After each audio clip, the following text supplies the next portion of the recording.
Amen. Amen. Et il va nous donner un nom nouveau à Philadelphie.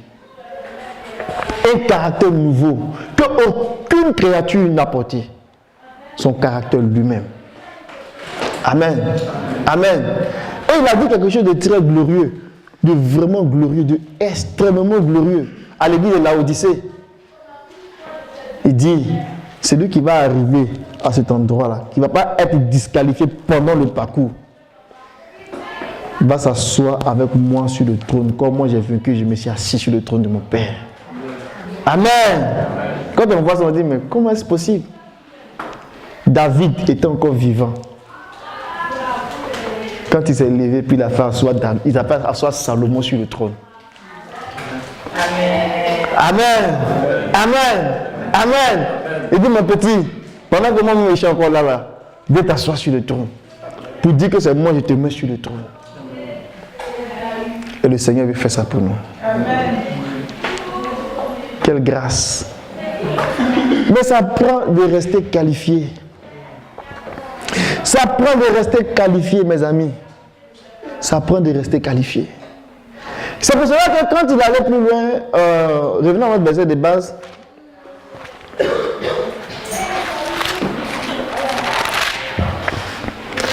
Dans 1 Corinthiens 10, il dit, verset 6, il dit, ce sont là des exemples pour nous, afin que nous n'ayons pas de mauvais désirs, comme ils en ont eu.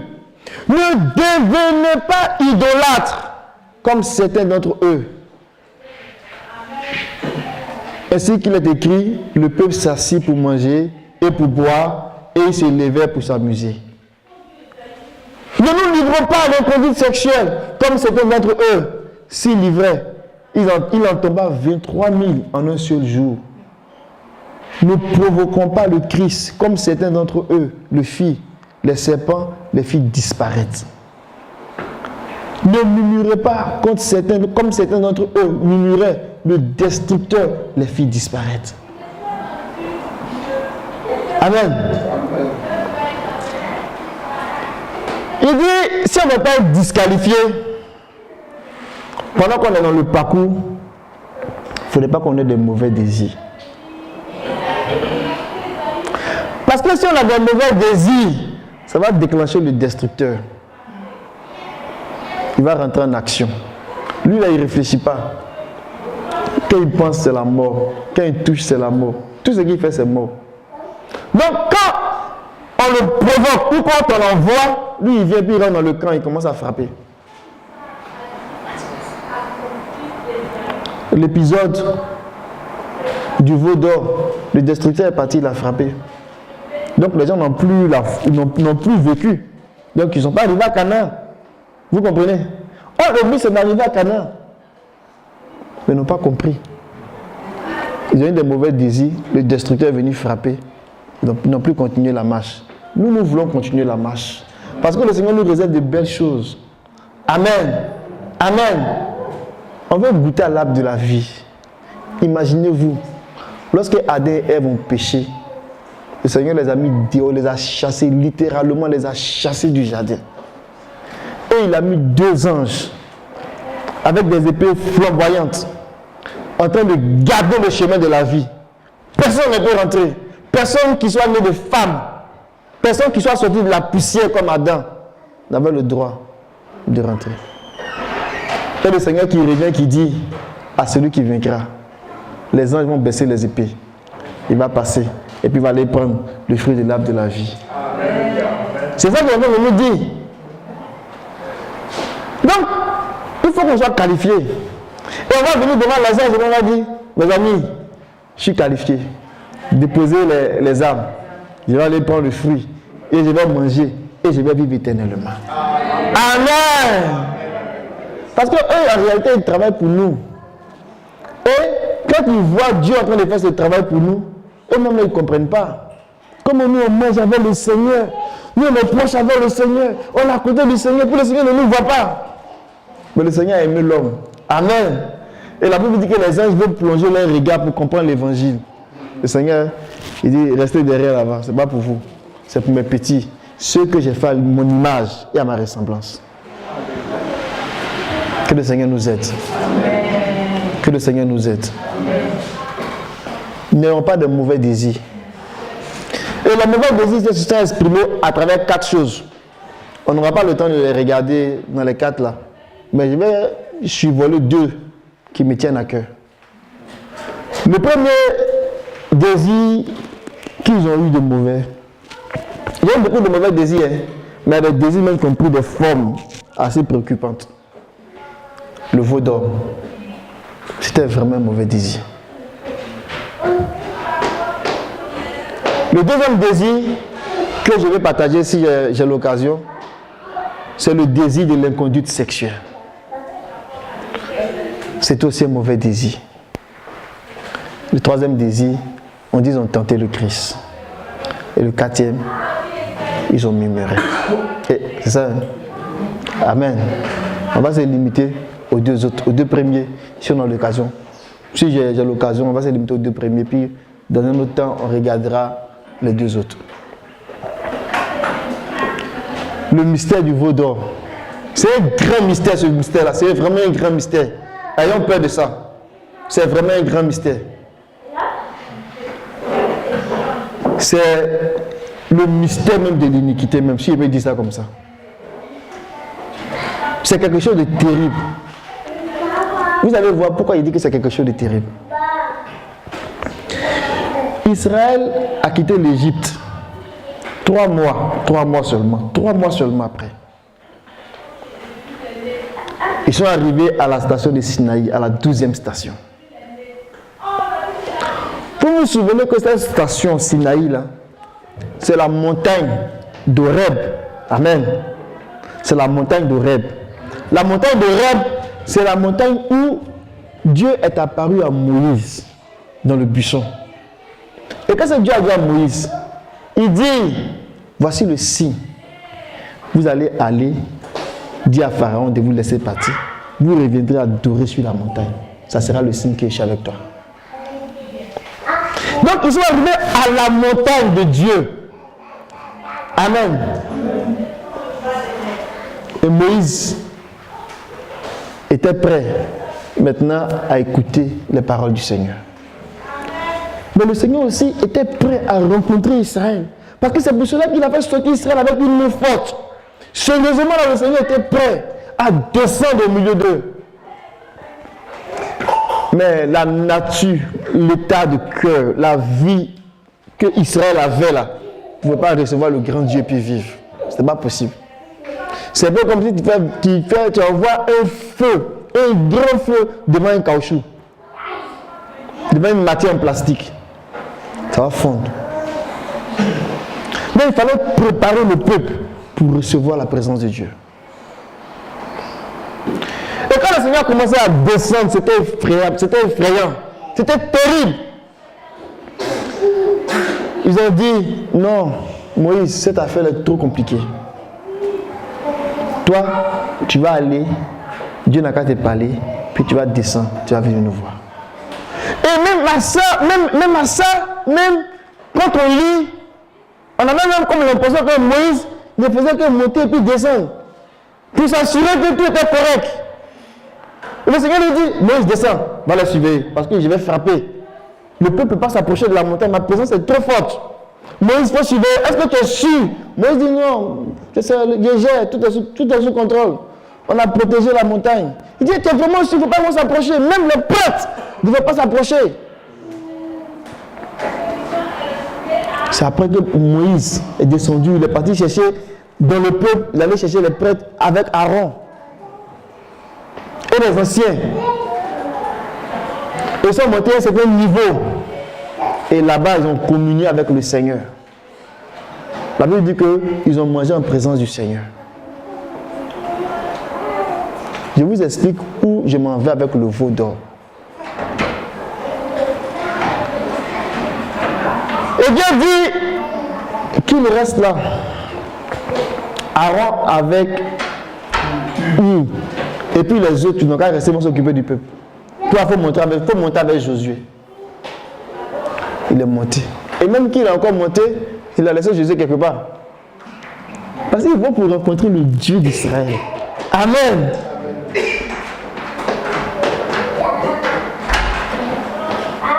Et il est parti. Il a fini le ministère. Et le Seigneur était là-bas. Il voit ce qu'ils ont commencé à faire. Mais imaginez-vous, la Bible dit que Dieu était descendu sur une forme de nuée épaisse sur la montagne. Pendant que le Seigneur, Dieu Tout-Puissant, était sur la montagne, en train de donner les lois, en train de dire à Moïse comment lui va descendre dans le peuple, comment Moïse doit construire le tabernacle, pour que lui se prépare pour descendre et pour marcher au milieu du peuple, de donner les instructions nécessaires pour franchir la ligne d'arrivée. C'est là que les gens ont eu des mauvais désirs. Mais il y a eu même que Moïse là. Je vous dis, pendant que Moïse est en haut, c'est là que les gens ont des mauvais désirs. Ça doit faire peur. Mais depuis, allez, il ne vient pas. Mais c'est qui ce Moïse là? Aaron, il faut nous faire des dieux. Voilà les conditions dans lesquelles les gens adorent le veau d'or. Pendant que Dieu descend sur la montagne pour donner ses instructions, et puis des gens, vraiment, je ne sais pas comment je vais dire ça. Des gens se lèvent, n'ont même pas peur. Ils disent non, nous on veut des dieux qu'on va voir de nos yeux, des dieux que nous on va faire de notre main.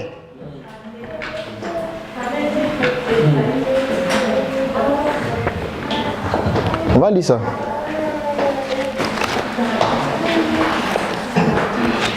Exode.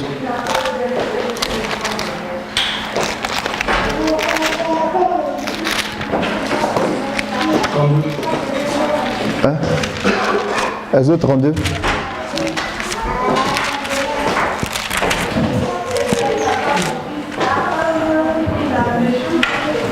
C'est terrible. Que le Seigneur ait pitié de nous. Amen.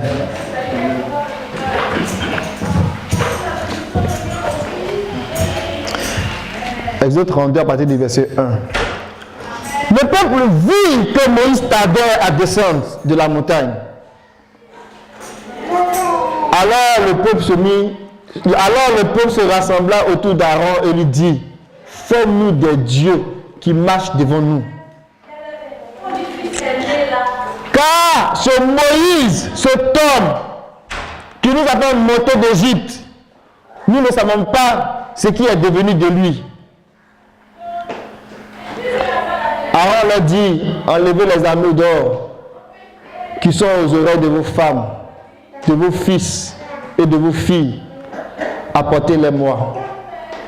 Tous les gens du peuple enlevaient les anneaux d'or qui étaient à leurs oreilles. Ils les apportaient à Aaron. Celui-ci prit l'or de leurs mains, le façonna au burin, donc dans une sorte de moule, et fit un taurillon, donc un veau de métal fondu. Puis il dit: voici tes dieux, Israël, ceux qui t'ont fait monter d'Égypte. Lorsque Aaron vit cela, il bâtit un autel.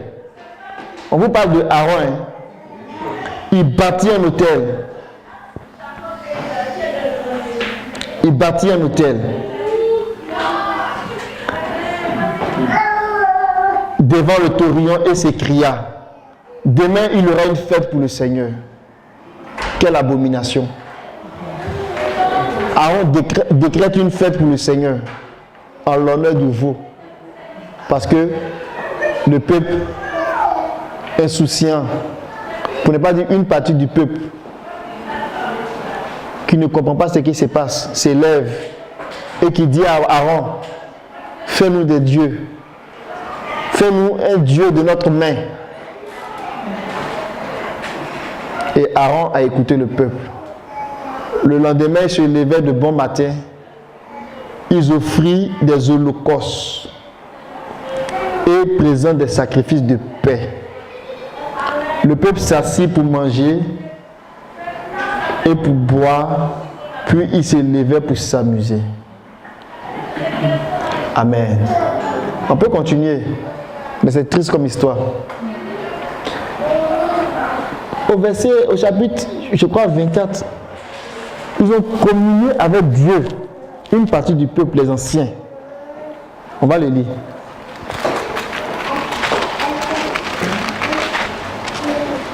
Chapitre 24, à partir du verset 7. Il prit le livre de l'Alliance et le lit au peuple. Il dit, tout ce que le Seigneur a dit, nous le ferons et nous l'écouterons. Moïse prit le sang, en aspergea le peuple, en disant, voici le sang de l'Alliance que le Seigneur a conclu avec vous sur toutes ces paroles. Moïse monta avec Aaron, Nadab, Abihu, qui sont les deux fils de Aaron, et 70 anciens d'Israël. Verset 10. Ils virent le Dieu d'Israël. Ils ont vu le Seigneur. Sous ses pieds, c'était comme un ouvrage de lapis lazuli. Donc, dans certaines versions, un ouvrage de saphir, qui est une pierre précieuse. Et on retrouve l'une de ces pierres-là dans les fondements de la ville, la Nouvelle Jérusalem, d'Apocalypse. Comme le ciel lui-même dans sa pureté. Il n'étendit pas la main sur les élites d'Israël. Ils virent Dieu et mangeaient et burent. Amen. Ils ont communié avec le Seigneur. Ils ont vu le Seigneur. Donc, Aaron pouvait dire, mais non, on a vu le Seigneur. Calmez-vous, Moïse arrive. Aaron n'a pas dit ça. Au contraire, il a fait le veau. Et puis il a dit, demain on fera une fête en l'honneur du Seigneur. Mais quel Seigneur? Aaron, c'est un type du ministère. Aaron, c'est un type du ministère. C'est-à-dire que quand on dit un type, c'est une image. Pour nous aujourd'hui, là, ça représente des serviteurs de Dieu qui sont en charge de conduire le peuple, de conduire l'église. Et pas n'importe quel ministère. Des ministères même qui doivent conduire l'église, le corps, le sanctuaire. Des grands ministères. Mais Aaron n'a pas été capable de freiner le peuple dans sa folie.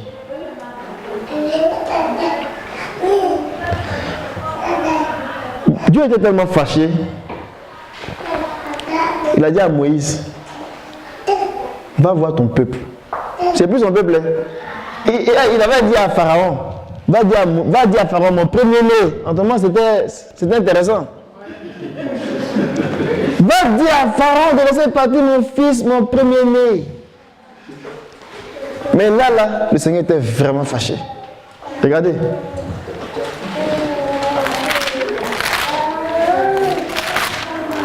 « 32. Verset 7.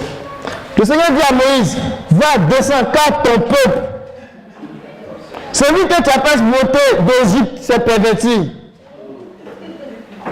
Le Seigneur ne se reconnaissait plus là, dans ce qu'Israël a fait. Pourquoi? Parce qu'Israël venait de rejeter le Seigneur. C'est un grave péché. L'idolâtrie du veau d'or. Israël venait de rejeter le Seigneur. Se faire un Dieu de ses propres mains, c'est rejeter le Seigneur. Mettre sa confiance dans ce que l'homme peut faire, c'est rejeter le Seigneur. Et c'est encore grave quand tu as déjà vu le Seigneur et que tu as mangé avec le Seigneur. Aaron n'est pas rentré. Aaron n'était pas digne. Sans compter les à côté qu'il a fait sur le chemin. Mais ça là, ça suffisait même pour le disqualifier. On va voir le témoignage de Étienne dans Actes 7.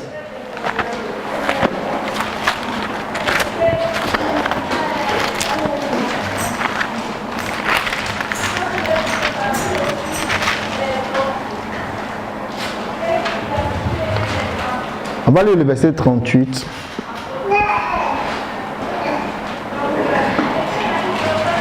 Au verset 41. Celui qui dans l'assemblée au désert, avec l'ange qui lui parlait sur le mont Sinaï, et avec le Père, il a reçu des paroles vivantes. Alléluia. Il a reçu des paroles vivantes. Mais la bonne nouvelle, c'est que nous recevons des paroles vivifiantes. Amen. Amen. Moïse donne la parole vivante. Parce que c'est la loi. Mais le Seigneur, il donne des paroles vivifiantes. Vous connaissez la différence? La parole vivante là, c'est ce que tu manges et puis ça devient vive. Je n'ai rien dit. Mais vous allez comprendre la différence. C'est que tu manges et puis ça devient vive. Mais la parole de Christ, tu manges, tu n'as plus besoin de manger encore. Et puis il y a un moteur qui est créé en toi. Puis ça génère la vie tout seul. Amen. Ah, c'est le premier niveau. Hein. La vie commence à se générer. La vie commence à se générer. Le deuxième niveau, parce que tu es vivifiant, tu donnes la vie aux autres. Amen. Amen. Mais pour Moïse, là, tu vis toi seul. Tu respires toi seul. Tu ne peux pas partager la respiration. Mais pour Christ, tu vis et par toi les autres vivent. Il y a un grand mystère là-dedans. Mais comme Moïse, c'était la photocopie, il ne pouvait pas venir avec la parole vivifiante. Mais ça nous a été donné pour dire qu'il y a une parole vivifiante qui s'en vient. Amen. Amen. Verset 39. Nos pères n'ont pas voulu lui obéir, mais ils l'ont repoussé dans leur cœur. Ils sont retournés en Égypte en disant à Aaron, fais-nous des dieux qui aillent devant nous, car ce Moïse qui nous a fait sortir d'Égypte, nous ne savons pas ce qui est devenu de lui. En ces jours-là, ils se sont fabriqués un taurillon, ils ont apporté un sacrifice à l'idole et ils ont fait la fête avec les œuvres de leurs mains. Amen. Étienne, il dit, l'espérance du veau d'or, c'était une façon de dire, retournons en Égypte. Ça ne nous intéresse pas ton projet, Seigneur. Ils ont rejeté le Seigneur. Nous, on veut des dieux que nous-mêmes ont fait. Nous, on veut des églises que nous, on va par nos mains. Et puis les gens m'ont dit qu'on a bâti une entreprise. Nous, on veut s'organiser comme le monde. On veut marcher comme l'Égypte. Le veau d'or, c'est un grand mystère. Le veau d'or, c'est quelque chose qu'on fait pour dire à Dieu, ton plan ne m'intéresse pas. Ton projet ne m'intéresse pas. Je vais faire quelque chose de ma propre initiative, de mes mains. Et puis je vais mettre ma croyance en ça. Et puis Dieu va dire, mais c'est de la folie. Comment tu peux adorer ce que tes mains ont fait? Comment tu peux adorer ce que toi tes mains ont fait? Tu es l'homme. Ce que tes mains ont fait là, comment tu peux adorer ça? Quelqu'un me dit que ça ne t'amène nulle part. Est-ce que vous me comprenez? Parce que si tu adores Dieu, tu adores quelque chose qui est plus grand que toi. Tu refuses celui qui est plus grand que toi. Tu fais quelque chose de tes mains qui est plus petit que toi. Et puis tu mets ta confiance là-dedans. C'est la folie. Et aujourd'hui, l'Église veut marcher comme le monde. Retournons en Égypte. Mes amis, laissez-moi vous dire que le veau d'or là, c'est un esprit. C'est venu marquer une partie des enfants d'Israël. Et quand on commençait à lire leur histoire durant tout le parcours du désert, cet esprit qui les avait marqués là, revenait à chaque fois. On veut retourner en Égypte. On veut retourner en Égypte. On veut retourner en Égypte. Regardez ce que Acte dit. Il dit, nos pères n'ont pas voulu lui obéir, mais ils l'ont repoussé dans leur cœur. ils sont retournés en Égypte. Ils ne sont pas retournés littéralement. Mais leur cœur est retourné en Égypte. Pour dire à Dieu, ton Canaan là, on ne veut pas de ça. Dans l'homme, on va lire ça, vous allez voir. Comment l'esprit, comment le veau d'or les a suivis. L'esprit du veau d'or les a suivis. Comment c'est venu comme les détruit. C'était un mauvais esprit. Ça ne s'est pas arrêté juste là, hein, et puis il y a eu des morts. Non, ça les a suivis. Ça a marqué certains. Dans Nombre.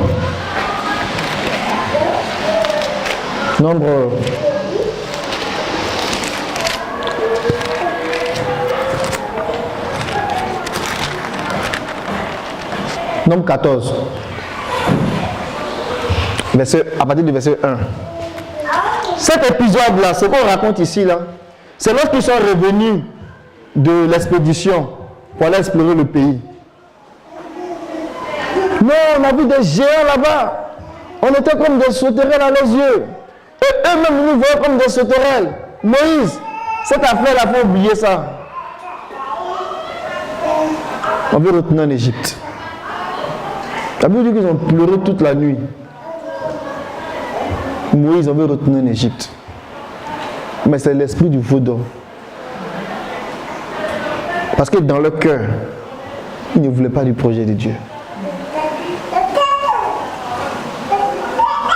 Et l'ennemi les avait marqués. Regardez, toute la nuit, la communauté se mit à crier. Le peuple sanglota toute la nuit. Ah, moi je ne comprends pas. On dit un bon pays où coule le lait et le miel. C'est cadeau. Il te reste 20 jours. Tu es resté en Égypte, en esclavage pendant plus de 400 ans. Tu as souffert. On te frappait. On augmentait ton travail chaque jour. On te dit non, il y a un pays que tu n'as même pas planté, même la vigne. Tu vas manger cadeau. Tu n'as pas construit, tu vas habiter cadeau. Tu n'as pas creusé de puits, tu vas boire cadeau. Tu dis non, ça c'est pas vrai. Ça, je ne crois pas. On dit bon, on t'a choisi des explorateurs, ils sont partis, ils ont vu. Ils sont venus avec les fruits. Et puis on a montré au peuple, voici les fruits, on a vu, on a goûté, c'est bon. Vraiment le pays là, c'est zis. Il faut rentrer. Tu as pleuré pour ça toute la nuit. Moi, je n'arrive pas à comprendre. Aidez-moi à comprendre. C'est un esprit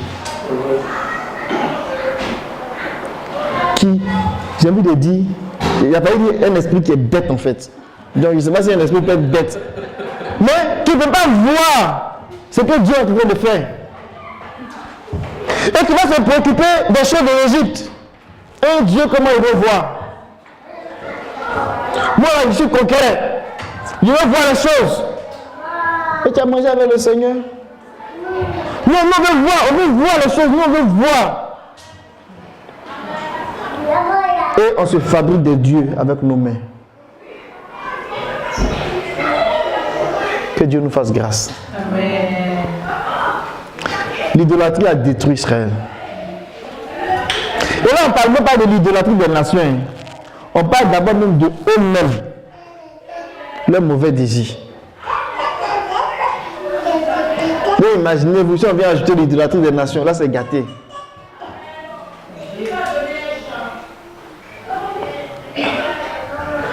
Que le Seigneur aide l'Église. Et ces choses-là, ce n'est pas Israël qui les vit seulement, qui les a vécues. On les vit aujourd'hui.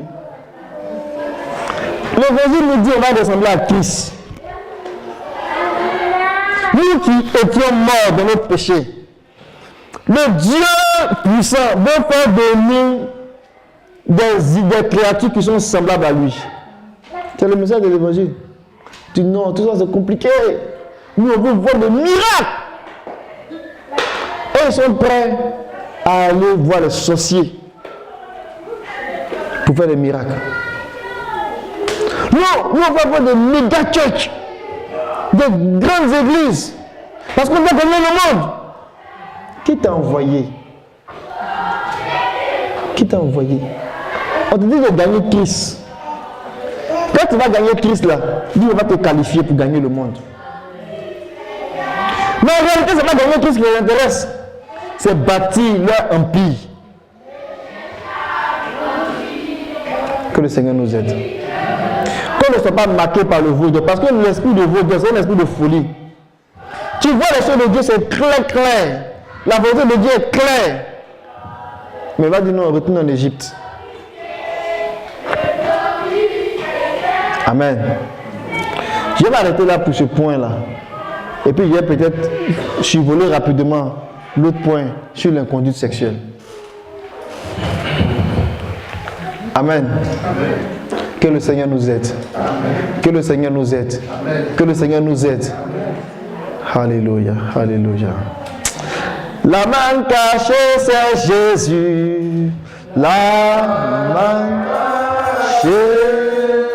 La main cachée, c'est Jésus. La main cachée. Oh, la main cachée, c'est Jésus. Alléluia. Oh, la main cachée, c'est Jésus.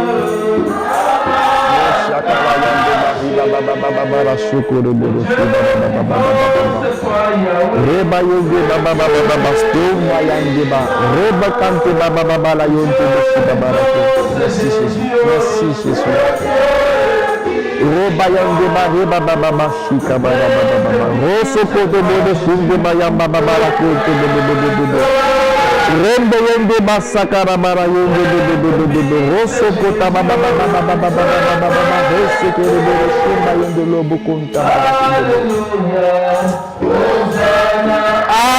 Amen. Hallelujah.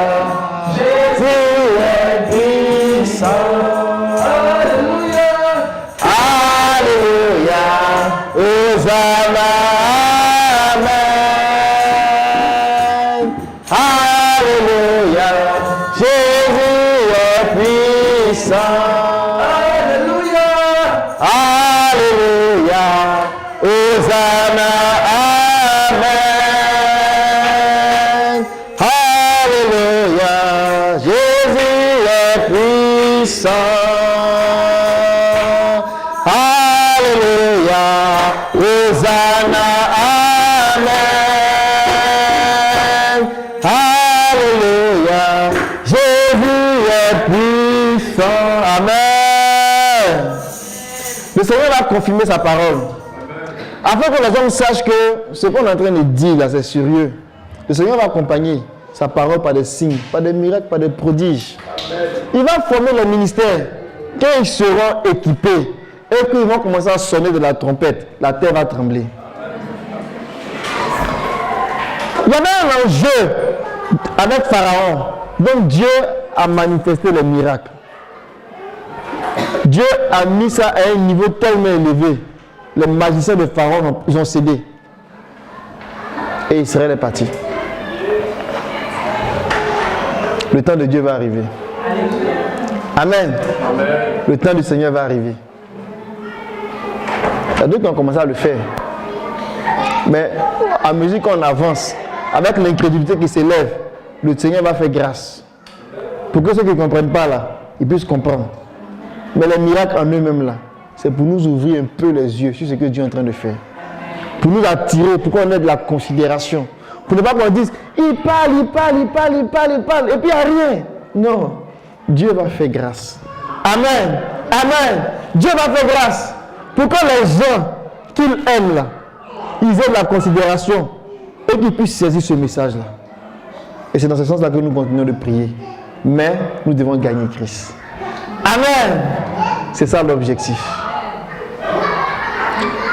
Le péché du sexe là, c'est un péché terrible.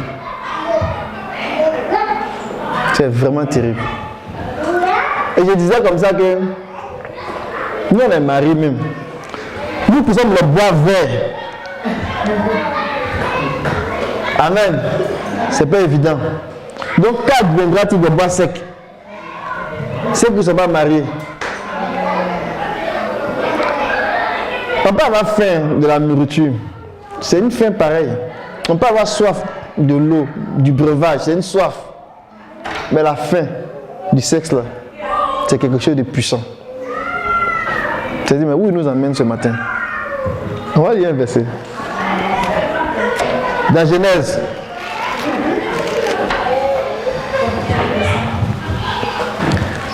Je pense ça pour expliquer que ce qu'Israël a fait, l'inconduite sexuelle, c'était vraiment grave. Et puis je pense à pourquoi on puisse voir ce mauvais désir là. C'est quoi que devant puisse pas nous faire peur là? Parce que l'objectif, on ne doit pas être disqualifié. Amen. Amen. Verset 1 à partir du chapitre 6. Lorsque les humains eurent commencé à se multiplier sur la terre, et que leurs filles nées, le Fils de Dieu vit que les filles des humains étaient belles. Et il prit pour femme toutes celles qu'il choisit.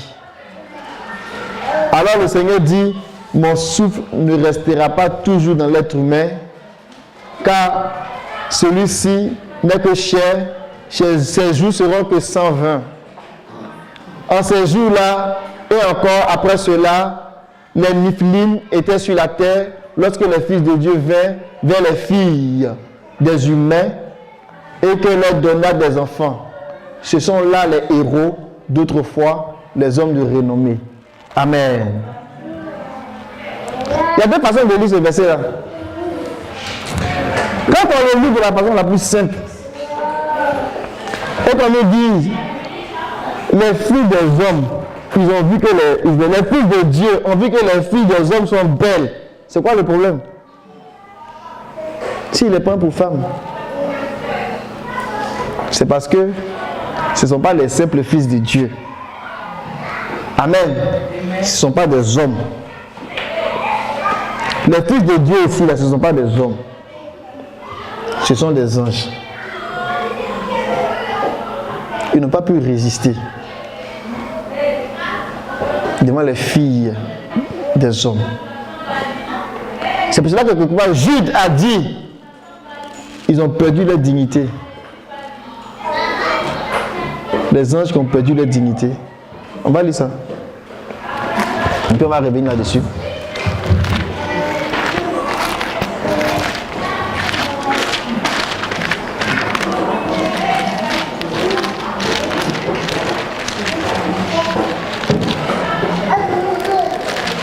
Je dis qu'à trouver peu de Jude, c'est un seul livre.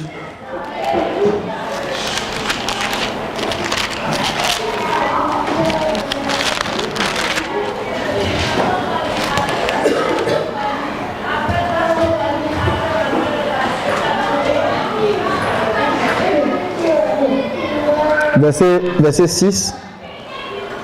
Commençons verset 5 à 6. À vous qui savez tout cela, je souhaite rappeler que le Seigneur, après avoir sauvé un peuple de l'Égypte, a fait ensuite disparaître ceux qui avaient refusé de croire. Donc maintenant on est familier à ça. On comprend ça. Amen. Les anges qui n'avaient pas gardé la dignité de leur rang, mais qui avaient quitté leur propre demeure, ils les gardent dans les liens éternels au fond des ténèbres en vue du jugement du grand jour. Cela, c'est de ça que Genèse parle. Il y a le règne de Dieu, il y a le règne des anges, il y a le règne humain. Et la Bible dit que Dieu a créé l'homme de peu inférieur aux anges, mais pour un temps. Amen. Amen. Dieu a créé l'homme inférieur aux anges pour un temps. Mais après un certain temps, il va changer le rang. Et il va nous mettre au-dessus des anges. Amen. Amen. On n'a pas le temps de rentrer dans les Écritures. Mais Dieu a créé, on va rentrer parce que c'est nécessaire pour expliquer ça. Allons-y dans Hébreux 2. Chapitre 2. À partir du verset 3 même. Hébreux chapitre 2, verset 3. Comment échapperons-nous si nous négligeons un si grand salut qui a commencé à être annoncé par l'entremise du Seigneur et qui nous a été confirmé par ceux qui l'ont entendu? Dieu appuyant leur témoignage par des signes, des prodiges, des miracles et toutes sortes de communications d'esprit saint selon la volonté, sa volonté. Car ce n'est pas à des anges qu'il a soumis le monde à venir dont nous parlons. Amen. Gardons ça à l'esprit. Ce n'est pas à des anges que le monde à venir a été soumis. Mais c'était soumis à qui? Mais quelqu'un a revu quelque part témoignage. Donc dans le livre de Psaumes. Qu'est-ce que l'homme? Pourquoi tu te souviens de lui? Et qu'est-ce que le fils de l'homme? Pourquoi tu t'occupes de lui? Tu l'as fait un peu inférieur aux anges. Tu l'as couronné de gloire et d'honneur. Tu as mis tout sous ses pieds. Donc quand Dieu a dit à l'homme de dominer, c'est de ça qu'on parle. Amen. En lui soumettant tout, en effet, il n'y a rien laissé qui ne lui soit soumis. Maintenant, certes, nous ne voyons pas encore que tout lui est soumis. Jusqu'à présent, là. Je disais que le psaume 8. Tu viens de lire le psaume 8. Ah, le psaume 8, amen. C'est ça, le psaume 8. Donc, Hébreu fait référence au psaume 8. Donc, ce qu'on lit ici, là, jusqu'au verset 8, là, ça colle bien avec l'homme même. L'homme Adam, ça colle bien. Et c'est de lui qu'il est question. Dieu l'a fait de peu inférieur à l'homme, aux anges. Là où ça va peut-être se gâter dans la tête de certaines personnes, c'est quand on lit le verset 9. Cependant, nous voyons celui qui a été fait un peu inférieur aux anges, Jésus, couronné de gloire et d'honneur à cause de la mort qu'il a soufferte. Ainsi, par la grâce de Dieu, il a goûté la mort pour tous. Amen. En fait, on a toujours parlé de l'homme ici. Mais on parle de Jésus selon la chair. Amen. Qui est venu dans la chair là. Lui aussi, il a été fait de peu inférieur. Parce qu'il a pris la condition humaine. Vous me comprenez? Et Dieu a mis le Seigneur dans cette condition humaine là pour nous montrer le chemin en fait. Que de la condition humaine, on va sortir à une condition d'élévation. Et il explique que ce Jésus-là, il a souffert de la mort de la croix pour après être glorifié. Mais regardez bien le verset qui suit. En effet, puisque celui par qui tout existe, je suis tellement pressé, je vais lire ça rapidement. En effet, puisque celui pour qui et par qui tout existe, vous a conduit beaucoup de fils à la gloire. Amen. Il convenait qu'il porte à son accomplissement par ses souffrances le pionnier de leur salut. Car celui qui consacre et ceux qui sont consacrés sont issus d'un seul. C'est la raison pour laquelle il n'a pas honte de les appeler ses frères. Lorsqu'il dit « J'annoncerai ton nom à mes frères, je te louerai au milieu de l'assemblée. Et encore moi, je mettrai ma confiance en lui. Et encore me voici et les enfants que tu m'as donnés. » Amen. Amen. La Bible dit qu'il a participé à la chair et au sang pour conduire plusieurs fils à la gloire. C'était le plan de Dieu. Donc la condition d'Adam dans laquelle on est, c'est une condition où on a été mise pour un temps de peu inférieur aux anges. Sinon, à la base, on a été créé inférieur aux anges. Mais pour être glorifié après. C'était le plan de Dieu. Amen. C'est pour ça que quand Hébreu commence à parler, il dit Dieu qui depuis longtemps a parlé par les prophètes de plusieurs manières et à plusieurs reprises. Nous parle maintenant par le Fils qui lui était inférieur aux anges mais qui sera plus élevé dans la gloire et supérieur aux anges après. Il nous montrait que la condition de Adam là, Dieu avait créé ça inférieur aux anges. Donc dans la hiérarchie, il y a le règne de Dieu, le règne des anges, le règne des hommes. Donc tu ne peux pas descendre dans les règnes comme ça. Non. Si tu n'as pas la permission. Mais Dieu a quitté son règne pour descendre 2 niveaux. C'est fort, hein? 2 niveaux. Il s'est vraiment humilié. Mais lui, il venait dans un but pour nous sauver. Amen. Pour nous prendre après et puis nous ramener à son niveau. Au-dessus des anges. Mais les anges là, ils n'avaient rien à faire dans le règne humain. Mais la Bible dit que ils ont tellement été attirés par les filles des hommes. ils sont descendus dans le règne humain. Vous voyez la puissance du sexe. Ça prend des anges qui ont une dignité et puis ils descendent. C'est pas rien. Et c'est ça que je veux qu'on garde à l'esprit. C'est quelque chose de terrible. Au point même qu'on peut perdre sa dignité. On ne peut pas donner n'importe quelle dignité de rang d'ange. Perdre cette dignité-là. Parce que c'était chaud. Même les anges ont été séduits. Et le Seigneur les a condamnés dans cette situation-là. Il a dit, vous ne pouvez plus remonter. Je vous réserve pour la destruction éternelle. Parce qu'il n'y a pas de salut pour les anges en tant que tel. Comme il y en a pour les hommes. De même que pour les animaux, il n'y a pas de salut. Tu meurs, c'est fini. Nous sommes les privilégiés. Amen. Amen. Parce que je continue, mais je m'arrête. On a tout le temps. On va le regarder la prochaine fois. Que Dieu me fera la grâce de monter à la chair. On va parler de ça. On va aller un peu plus en profondeur. Et puis on va expliquer. Ce désordre sexuel qui est rentré dans Israël, dans l'épisode que Paul décrit, au point qu'il y a eu 23 000 qui sont morts ce jour-là. C'était terrible. Balaam, il venait de la Mésopotamie, il venait de l'Orient, il venait des pays de Chinéa. Et c'est lui, ce devin, ce sorcier. C'est lui qui a conseillé Balak, un certain roi du pays de Moab. Il a dit non, on a entendu parler de ce pays-là, ils vont venir nous envahir. Ce peuple qui sort de l'Égypte, il est terrible. Arrêtons-les dans leur course. Mettons un barrage, bloquons-les, empêchons-les de passer, d'aller dans le pays promis. Il a appelé Balaam. Il dit, va, fais ta sorcellerie là, puis maudis Israël.